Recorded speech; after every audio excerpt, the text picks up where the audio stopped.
السلام عليكم ورحمة الله وبركاته. أخباركم إيه؟ يا رب أشوفكم في أحسن صحة وحال. وزي ما تعودنا دايما نبدأ بذكر الله وبالصلاة على النبي. اللهم صل وسلم وزد وبارك على سيدنا محمد وعلى آله وصحبه وسلم.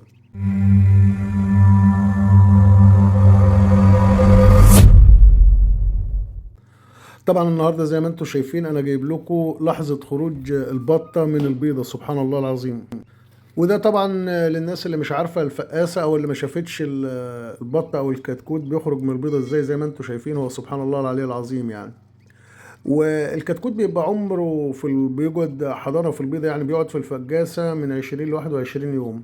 أما ده البط 30 يوم. وهو معظم يعني البط طبعا اللي قدامكم ده بط بلدي.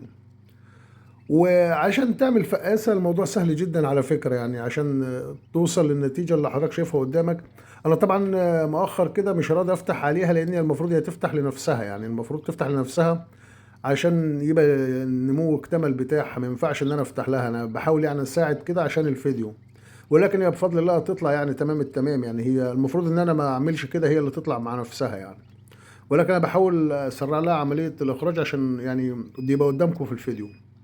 بس هي كده يعني ما فيش ضرر منها، هي خلاص اكتملت تمام التمام، ما فيش مشكلة يعني. ولكن بكون واحدة بواحدة. المهم عشان تقدر مثلا تعمل فقاسة زي دي الموضوع سهل جدا، سواء للكتكوت او للبط.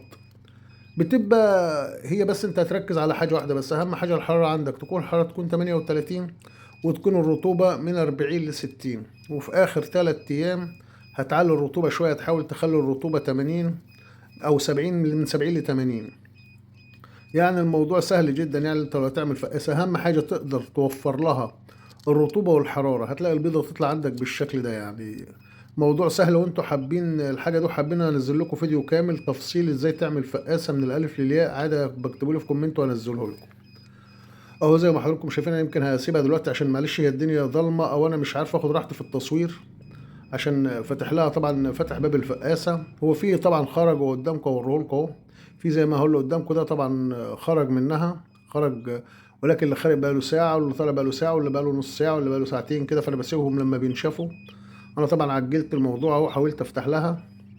هي طبعا أهي زي ما قدامكم، يعني هي كاملة الحمد لله، مفيش فيها مفيش أي مشكلة يعني. أهي سبحان الله العلي العظيم. شايفين إزاي هي سبحان الله بتطلع إزاي؟ الموضوع سهل يعني، سبحان الله العظيم. شايفين؟ خلق فأبدع فأزهى العيون. يا ريت يا جماعة تصلوا على النبي في كومنت كده، سبحان الله العلي العظيم. شايفين اهي هي كده. هي طبعا تقعد تتقلب كده وبتاع. شايفين اخواتها اللي نشف واللي لسه ما نشفش. طبعا أنا بسيبهم في درجة حرارة 37 طبعا، على ما ايه يبتدي جسمهم ينشف ويتمالكوا نفسهم كده، زي اهو اللي قدامكم هناك دي كده مثلا. شايفين سبحان الله بتتخبط زاوية لسه طالعة، تحس انها بتتقلب كده، سبحان الله العلي العظيم يعني. زي ما انتم شايفين كده هتبتدي بقى مثلا بعد كده واحدة بواحدة اهو. انا طبعا خدت اللي نشفوا اهم، اللي هم نشفوا تمام، خدتهم نقلتهم زي ما انتم شايفين، حطيتهم من اول ساعه بيطلعوا فيها. بعد ما بينشفوا بياخدوها وتحط لهم ميه. طبعا دي ميه بعسل اسود، ما كانش عندي محلول جفاف وما كانش متاح في الوقت الحالي، فحطيت لهم عسل اسود. وده طبعا علف كده خفيف، بحط لهم علف ناعم. اللي قدامكم دي شايفين حتى ان هي طبعا يعتبر احداثهم في الطلوع، فهي يعني يعتبر بردانه شويه، لكن هو البط عادي ما بيبردش. ولكن برضه بنوفر لهم درجه حراره كويسه، يعني ما بين 33 34 برضه اول كام يوم كده.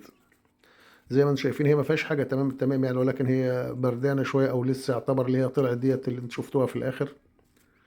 فهو لسه في طبعا بيض عندي تاني هيطلع، ولكن انا استعجلت عشان اوريكم الفيديو واوريكم اهو. شايفين سبحان الله. بتبتدي تحط لهم علف 23% في الاول لمده 15 يوم. وبعد كده بتبتدي بقى تنزل العلف، تحط علف 19%. اما الميه اللي قدامكم دي فميه بعسل او ميه بمحلول جفاف، هي بس اول 6 ساعات او اول يوم مش هتفرق. وبعد كده بتبتدي بقى تنزل لهم حاجه مضاد حيوي زي موضوع الفراخ بالظبط. وده كان فيديو النهارده. يا ريت لو عجب حضراتكم الفيديو ما تنسوناش بالاشتراك.